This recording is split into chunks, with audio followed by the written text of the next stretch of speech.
Good evening. My name is Sara Keating and I'm the outgoing writer-in-residence for DLR 2020 to 2021. I'm delighted to finish my residency by introducing this special event for Culture Night, a celebration of Banshee, a literary journal that has provided a vital platform for emerging Irish writers since it was founded in 2014. Founded by writers Laura Cassidy, Claire Hennessy and Emer Ryan, over the years, Banshee have published work from Sinead Gleeson, Deirdre Sullivan and Lucy Sweeney Byrne, as well as new work from the DLR poet-in-resident Jessica Traynor and short story writer JP McHugh. They have joined us this evening in their capacity as guest editors for the latest issue of Banshee. I'm thrilled that one of the pieces I worked on during my residence here at DLR was selected for inclusion, and I will read a short excerpt from it later. In the meantime, I'm delighted to introduce Jessica and JP to say a few words about Banshee issue 12. Jessica and JP will also read from some of their own work, as will poet Luke Morgan, whose poetry is also featured in issue 12, and we are also joined by Lioba Petrie on the cello. I hope you enjoy the evening.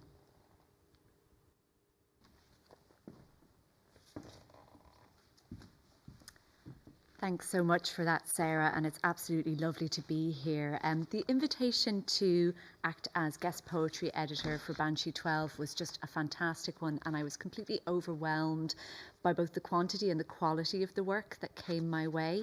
It became like being asked to assemble your own perfect selection box. There was this wonderful sense of having an immense range of poems to choose from and to kind of get a sense of what aesthetic was really appealing to me as a writer myself at the moment. Also there was this sense, especially during lockdown, of being able to be at the centre of this constellation of work, you know, sitting there on my laptop scrolling through I think around 2,000 poems. There was a sense that, you know, I wasn't alone, that there were other people out there creating beautiful work. And of course, I could have filled the magazine several times over. I would love to have been able to do that and then to create several supplements as well. And the quality of the work was such that really it was basically just what were my favourite among them, which I think is the tough call that an editor has to make at some stage. So I had to let go of as many beautiful poems, more than I got to publish. But I am really, really delighted with this issue. I'm really delighted with the invitation from Laura and Emer and Claire to have been part of it. And it's a thing of beauty, so I hope everybody watching tonight will go and seek it out. I'm going to read 3 short poems that I featured in the issue. It was very, very hard to choose, so I basically went for one at the beginning, one in the middle and one at the end. And I really do hope that they'll get you to go out and find the magazine yourself and read it, because there's some wonderful stuff in there. At the end, I'm going to read a short poem of my own as well from my collection Pit Lullabies, which is forthcoming from Blood Axe Books in 2022.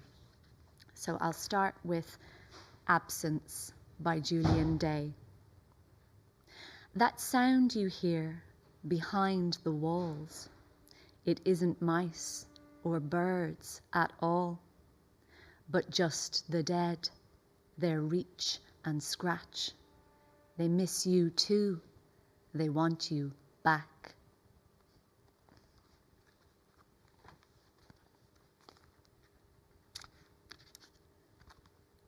Five Ways of Looking at a Period by Caitlin Stobie. 1. A ruined pool party.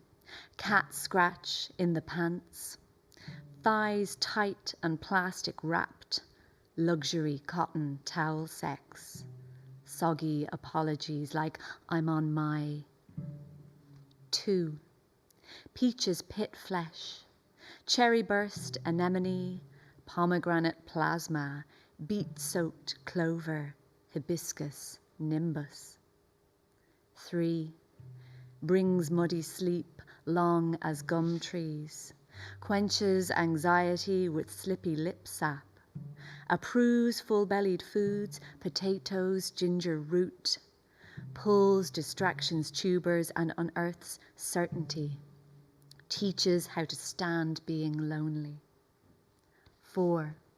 When eggs crack jokes about coming first, when proteins drag blush over queenly cheeks, when lipids birth another month's dead doulas, when sickle cells group under coven moons, hello capillaries, hello again Iron Age friends. 5.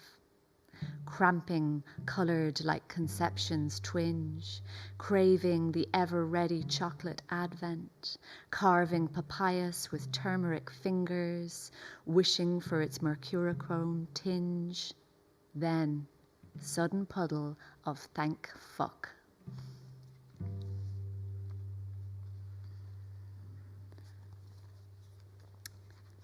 And finally, And Even Now by May Chong. A radish waxes defiant in the asphalt below J.R. Osaka Station's pedestrian bridge. A man thinks of its rich tresses, his granddaughter, the last time he felt like smiling. Near Wangsa Maju, a moth flies into a packed LRT. Small as hope, alive. A whole carriage holds its breath until it lands on a Bangladeshi worker's chapal toe. Some nameless brown bird gurgles into the rain-soaked morning.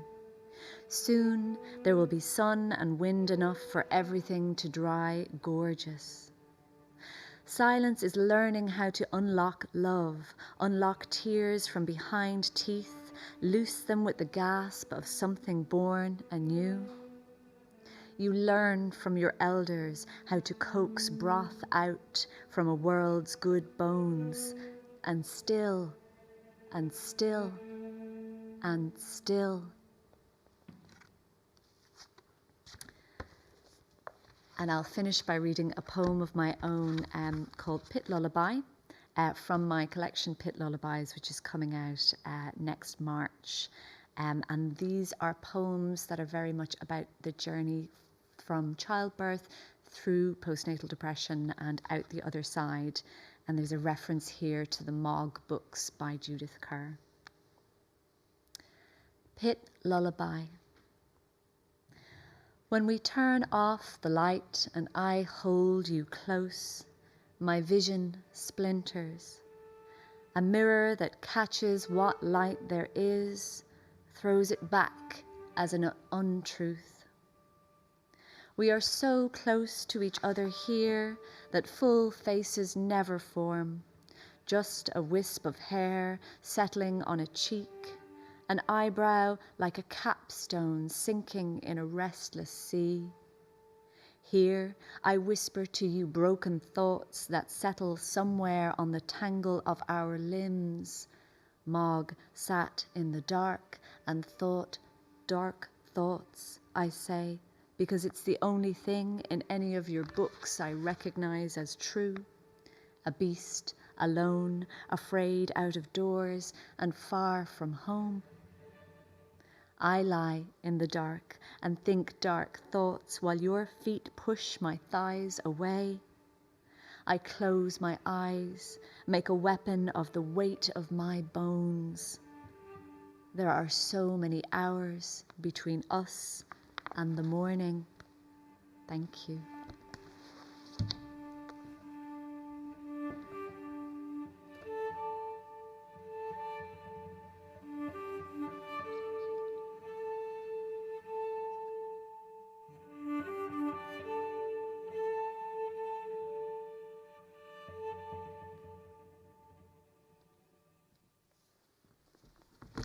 Thank you so much. I'm John McHugh.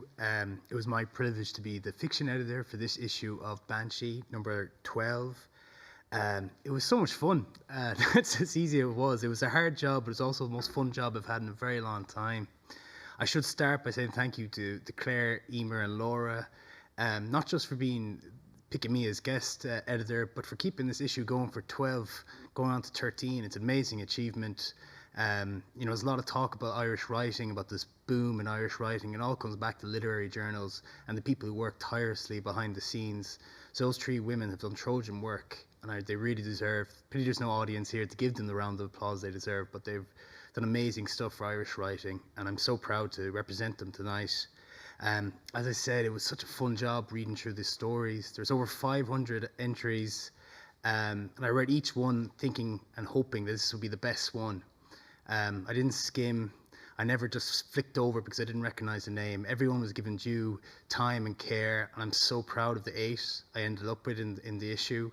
But before I go on to talk about them, I should always say that a literary magazine lives and dies on its submissions, and to have over 500 submissions is a feat and a half, and it's a reason why Banshee is such a good magazine. It's such a strong magazine. So I want to thank everyone who submitted, and I should say it's never as far as you think it is. So next time, you'll no doubt get closer and closer, and hopefully one day be published in Banshee. Of the 8 stories selected, I think they're all brilliant in their own unique ways. They're fun, interesting, fantastical, brilliant, smart, moving, and I'm so excited to work with each writer. I want to thank them all for working with me and also having the patience to put up with my, I think, 5 or 6 rounds of edits. I'm very particular about words and which goes which. So I'm very, very proud of the issue, and I really hope you pick it up. I think it's a very strong one, if I do say so myself.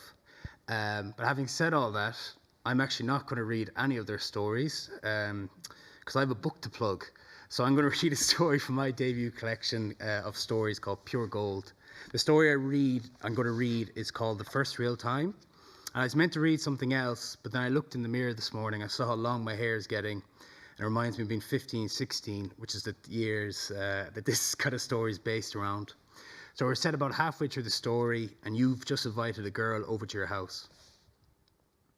Upstairs, you model in front of the floor-length sliding mirror, slanting your hips to gain more impressive angles while diligently picking apart your faults, the crusted pimples on your chin, the blackheads pocked on your snout, the unfixable shitness of your hair. You put on a navy t-shirt and then take it off, and put on a plain white t-shirt and then take it off, and put back on the navy t-shirt. The thought strikes that perhaps this is some elaborate prank organised by the lads, that it's some sick game. You laugh this off. It's a ridiculous notion, comical, and then, via the spare room, you scan the garden for cameras or bodies cowering in the shrubs. This is normal behaviour. Your phone vibrates, mooing against the wood-grain desk. For a moment you freak. She is early. Why is she early? But unlocking the phone, you discover it's only from your dad. A picture message. A sleeping bag curled beneath a table, alongside a space heater, a chunky cord lead, and the mini radio you helped pick out last weekend. It reads, "Cozy with my new radio." For 6 weeks solid, your dad has been camping in his dentistry in Castlebar. At first, he said it was to avoid the morning traffic, but then weeknights spilled into the weekend, and everyone acted as nothing has changed. You reply with a smiley face. There's nothing else to say. Preparation. You brush your teeth, guzzle your mother's mouthwash, slap your face your mother's moisturiser, smother yourself in Lynx Africa, and then conclude that now will be the optimum time to trim your pubes. With the vibrating blade, you scud along the curly dark lawn and then skim the fluffy, bally base. When you're done, your groin is gritty with black stitches, full of wayward corkscrews, and your dick isn't 10 times larger. You clean some of the noticeable blood, curse your handiwork, and then curse the squiggled patches of hair on your chest, the question marks around each nipple. When you were 9, you wanted to shave your newly fuzzy legs. Your father burst into hysterics when you requested a razor. "You're becoming a man," he exclaimed. "You've nothing to be ashamed of." There's something very wrong with you. You strip posters from your bedroom walls, a staff wielding Gandalf, the boys walking across Abbey Road. With a shovel-edged hand, you breeze away the creases on your quilt before worrying because said quilt is decorated with teenage turtles. You hope she won't notice, or better yet, that she won't notice you. You long for her to not even look at you, that perhaps she might shut her eyes throughout, and you would guide her, and it will happen without effort on your part. They'll run smooth as water along glass, and when it's over, neither of you will be able to pinpoint how it exactly happened, but also, neither of you will be able to pinpoint where it spun wrong. It will just have occurred. You feel like a serial killer thinking this. You instruct yourself to relax. You change into a maroon jumper. You spray more Lynx. In the half hour before she's due to arrive, you position the untuned guitar against the radiator in your room. You construct a stable route of conversation in your head. You count and recount the condoms in the drawer. At 6 o'clock, you hear a car squint at the sulphur flash of headlights through your window. You wait for the text, the rasp on the desk, and pound the stairs when it comes, here, X. Outside, the sky is the colour of damp denim. The dark of oncoming night has already begun to taper the corners of the world, but Emily shines clean as she steps from her sister's Toyota. She talks through the passenger window, her posture hunchbacked, her sister glaring in your direction. By the interior light, Emily's face is pinkish, and she turns briefly around. Are you supposed to wave before resuming her discussion with the sister? You listen to the arid mechanics of your own body, the rattle of your lungs, the stammered breath, the swooning in your chest. Then Emily glides towards you as if it's simple. The car grudgingly reverses. Emily has done it before. With an older boy, she told you after you pushed. Forehead pressed against her bunched knees, she confided in you about being drunk and dumb and not being able to say no. You listened with deliberately timed sighs. When she wept, you patted her shoulder, reassured her it was okay, all okay, despite rank jealousy caking your tongue. I wish I hadn't, she said then. I really wish I hadn't. He was a fucking asshole. Later, alone, you'll think again about this, about her first time, and fury will flame, and you will call Emily a slut. It was Emily's story, and yet you will manage to gouge yourself with it. You will deduce that it ultimately really scalds you more. At the door, Emily says, hey, and then eases by you. You forget how to say hello. She peels off her jacket, the fabric whistling free from her arms. She is in her uniform still, and you feel wholly unprepared as you lock the door. She treads behind as you give a tour of the house. She touches things and asks fleeting, incomplete questions like, when did you? Is that? Who is? You answer swiftly, jumping close to the item in question, consciously brushing nearer to her. In the sitting room, she drifts along the corner table, her fingers skimming photo frames, swirling alive dust mites. You watch her pick up a photograph, tilting it towards her. She laughs softly and shoves it at you. It's a family portrait. The three of you arranged like unpacked Russian dolls against a fading backdrop, black to wine to muddy gold. It was taken 10 years ago when you were 7 and had the physique of the Michelin Man. She says, your mum's really beautiful. You reply after a moment, she's a hippie.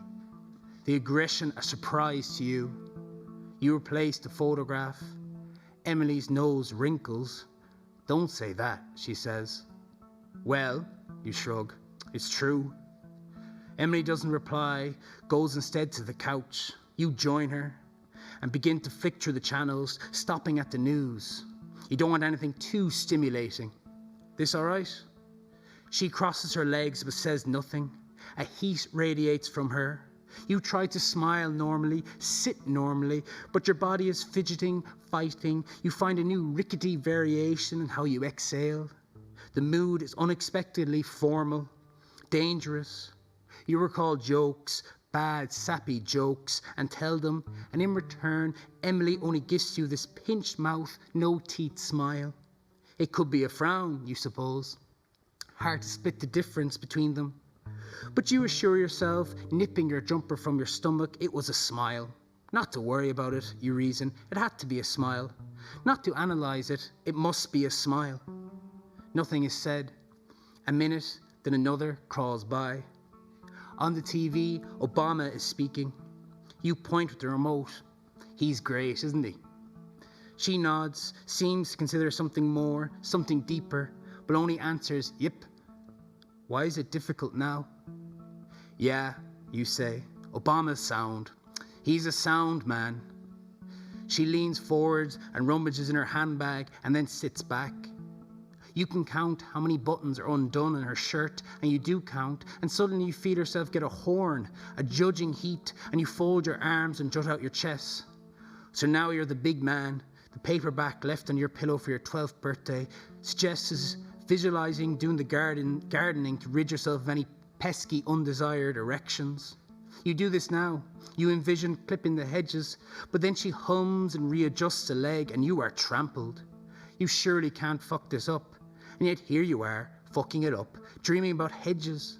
You beg yourself now to do something, to act, and you start imagining potentially enticing actions. A hand on her thigh, an arm dipped sensually over her shoulder, a proposal to show her your guitar, maybe strum a G chord or two, and you're thinking about all this when she turns, smiles with teeth, and kisses you. Thank you so much.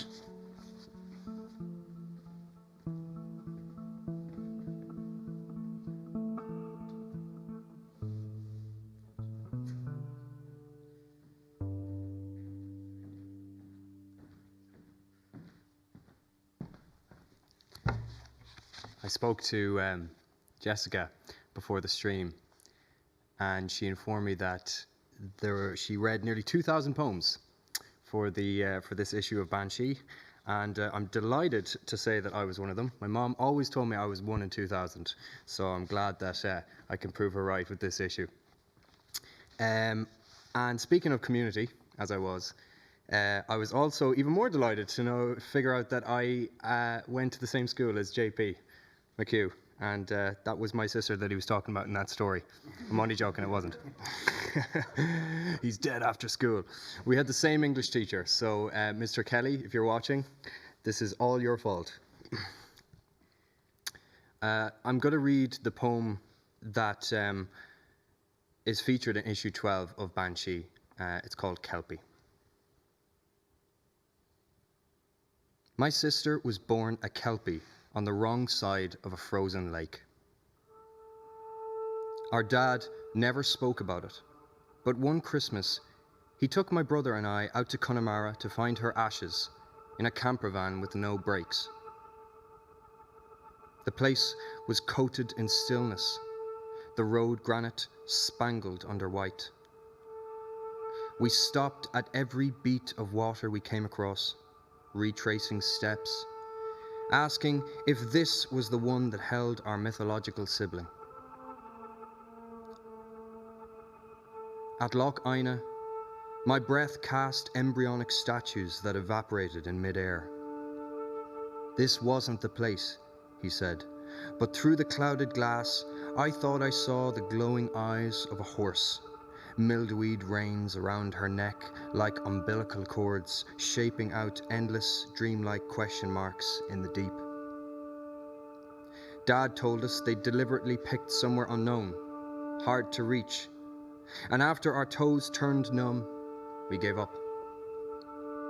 On the way home, there was a crossroads with a car approaching on the right.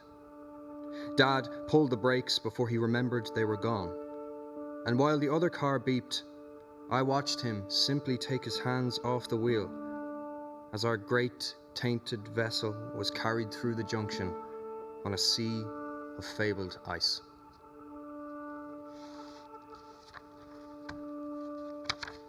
Thank you very much.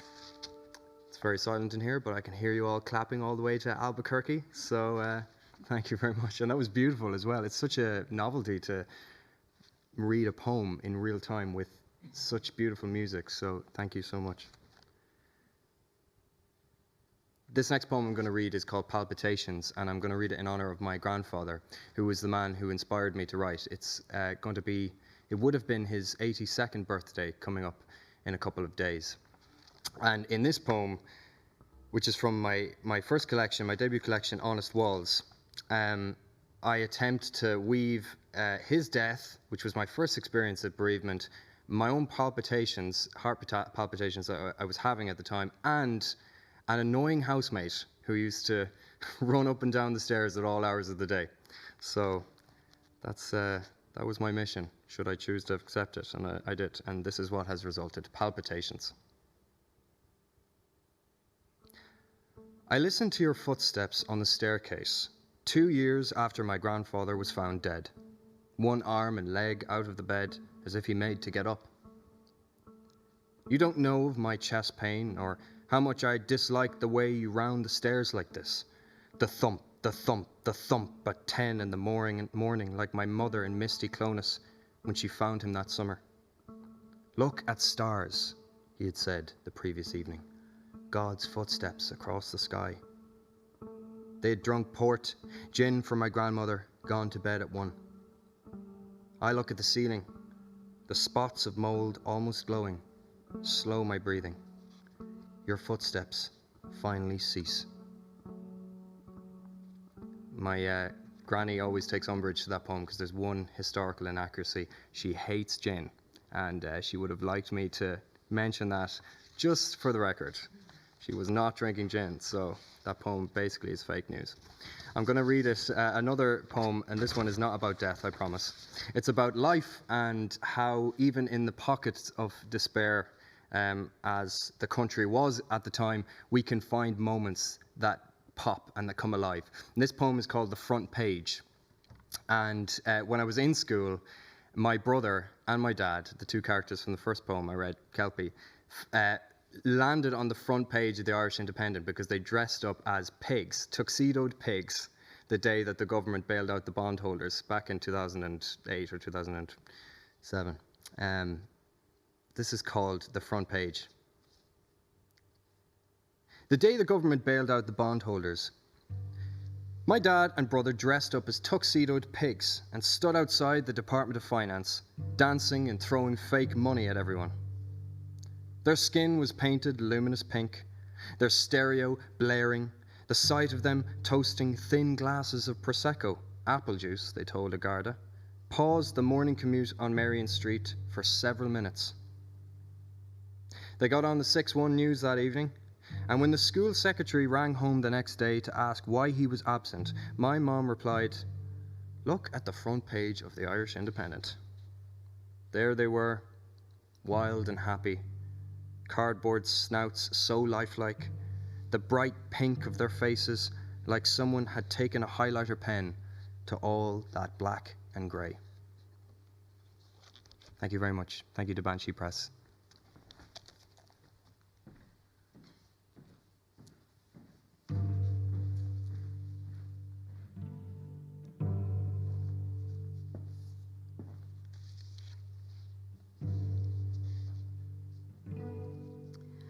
It's been a really strange year to have been the writer-in-residence for DLR.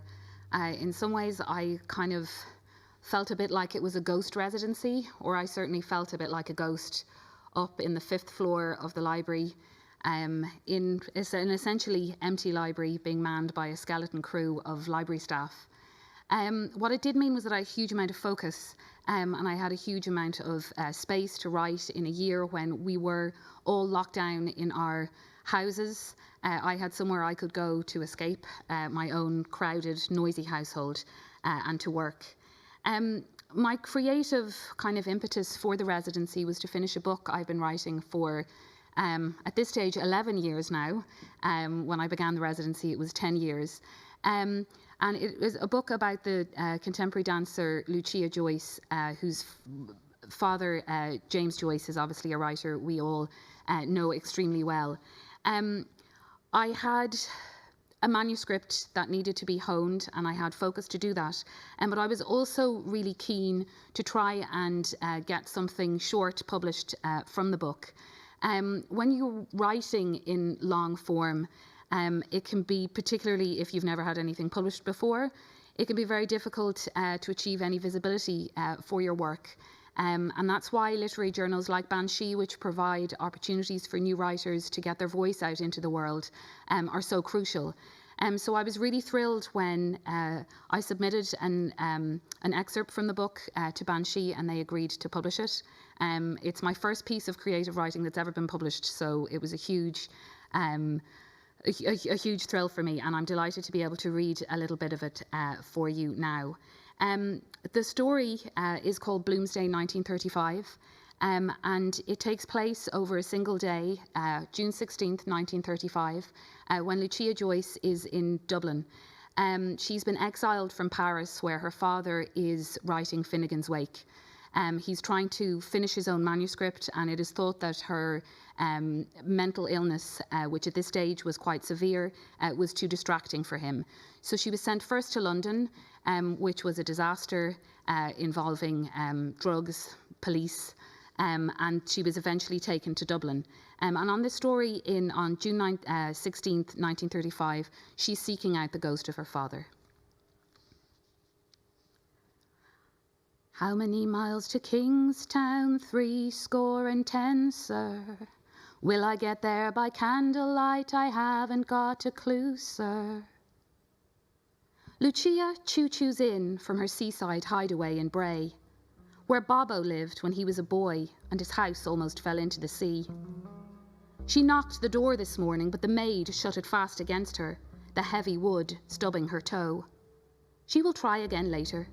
See the bedroom where he looked across the strand to the mountain that grins a giant reflection of his face.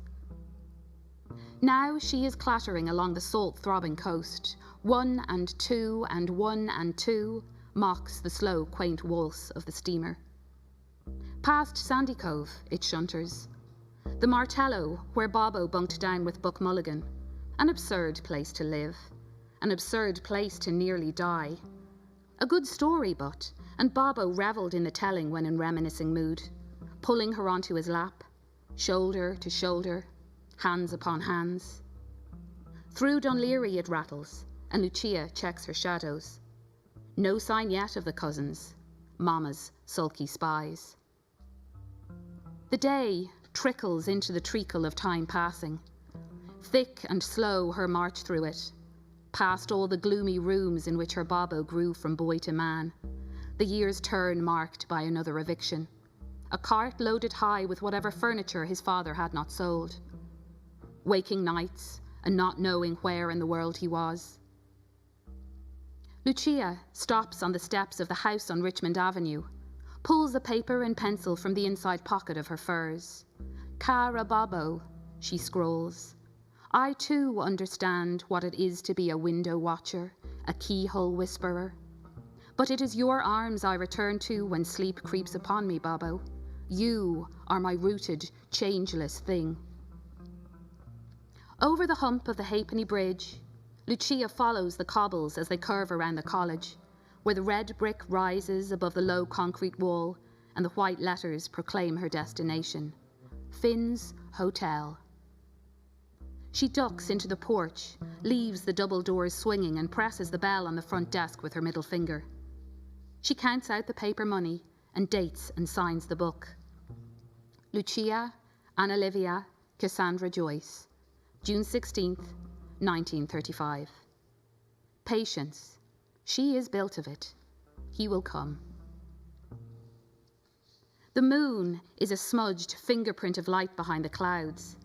Guardian of the night, it goads Lucia, guides her forward, past the marsh that was not a marsh in Bobo's day, where birds stalk the sand for strewn prey.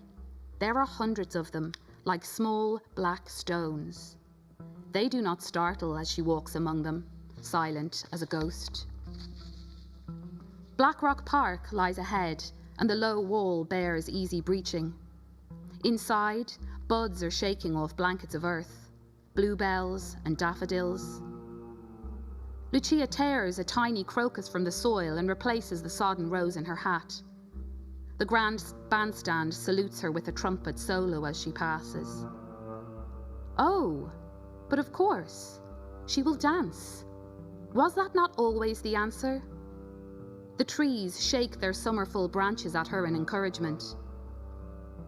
Up the steps, and Lucia bows to the low stage, feels how its brick floor warms to her bare feet.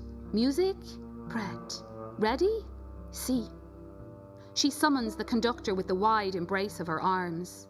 The violins, the woodwind, the timpani, the triangle chime together, playing the devil's chord, and the tight, pulled back string of anticipation.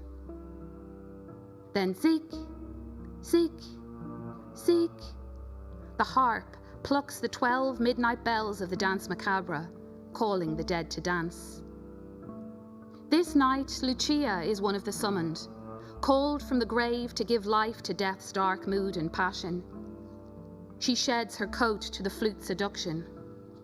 In her slip, shabby and hemmed by wet sand, she is ethereal, spirited, a spectre rising from the earth. If there were anyone out to see her in this middling night, they would take her for a dream.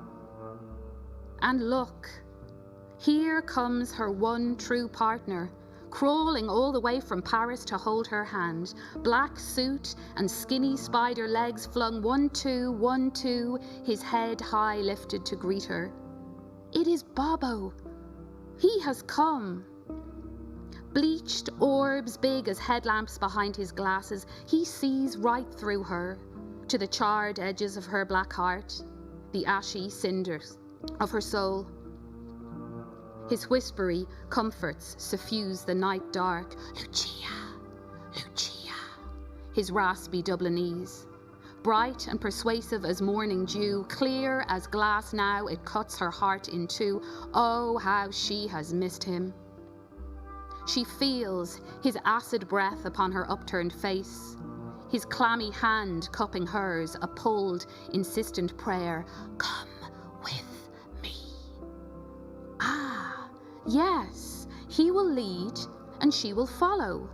It was her mistake to think it ever would be different. She extends her foot gingerly, toes flexed in high arch as the symphony begins to swell inside her. She leaps, hey ho. The sky pitch and air turn. She is falling, falling. She falls and falls, his arms outstretched to catch her. Hands on her waist again, face to her face again. Yes, I will, Bobo. Yes, I will. Yes. Lucia holds the pleasure as long as the lute allows. She knows the shapeshift is coming, and it does. The piano forte descends chords through the keys, low notes that reverberate deep in her belly, notes of disquiet that crash in her bowels. The violins wheedle faster with every phrase. The music ends abruptly. There is no fade out, no pianissimo, no thunderous ovation. Lucia collapses, a mound of flesh and thin fabric upon the bandstand floor. She reaches out for Bobo's hand to help her up, but he is not beside her. There is nothing more undignified than a woman dancing without a partner. His voice again, that familiar sting. Oh, things were so easy back when she was girlish only and not woman. She would give anything for those days again, when the dance itself was enough to fill her up. Now, all she has is her Bobo, and he is gone. How many miles to Kingstown? 70, sir. Will I get there by candlelight? I haven't got a clue, sir.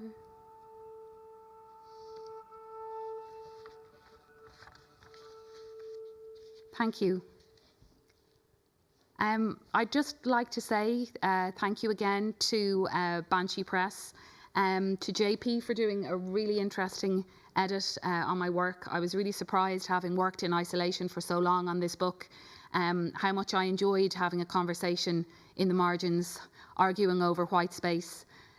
We did a lot of arguing over white space, and I was really thankful that he indulged my love of it. As we mentioned already, Banshee issue number 12 is available from all good independent bookshops and also on subscription. So I think the website is bansheelit.com. So I would just like to say thank you to Luke, thank you to JP and Jessica, and thank you to Lioba for the wonderful music. Enjoy Culture Night. Have a good evening.